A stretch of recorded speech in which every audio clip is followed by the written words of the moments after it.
C'est une triste fin de saison pour Manchester City. Déjà éliminé lors des playoffs de la Ligue des Champions par le Real Madrid plus tôt dans la saison, les Ski-Bleus ont laissé filer un nouveau titre samedi, s'inclinant 1-0 en finale de FA Cup face à Crystal Palace. Pire, du haut de leur 6e position au classement de la Premier League, les troupes de Pep Guardiola ne sont même pas certaines de disputer la prochaine édition de la Ligue des Champions, ce qui serait une énorme catastrophe, tant sur le plan sportif que financier. Un nouveau cycle va donc démarrer cet été, avec des départs de joueurs importants, comme celui de Kevin De Bruyne, déjà officialisé par le principal concerné. Des arrivées sont à prévoir, et le renouveau citizen avait déjà commencé cet hiver, avec plusieurs arrivées pour plus de 200 millions d'euros dépensés au total.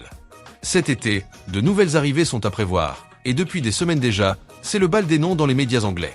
Ce week-end, The Mirror indique d'ailleurs que Manchester City a déjà 180 millions de livres de côté, soit 214 millions d'euros. Et ce, pour enrôler 2 joueurs, Florian Wirtz, ainsi que Tijani Reinders, AC Milan. Les Mancuniens sont prêts à s'aligner sur les demandes du Bayer Leverkusen, ayant aussi l'option d'inclure James Mcate pour faire baisser le prix. La direction de Manchester City et Pep Guardiola souhaitent conclure cette double arrivée au plus vite afin que ces 2 joueurs, qui viendraient combler le vide laissé par Kevin De Bruyne, soient présents pour la Coupe du Monde des clubs qui se jouera dès la mi-juin aux États-Unis. Les Citizens sont aussi prêts à offrir des émoluments conséquents aux 2 milieux de terrain, afin qu'ils refusent les autres clubs intéressés. Affaire à suivre.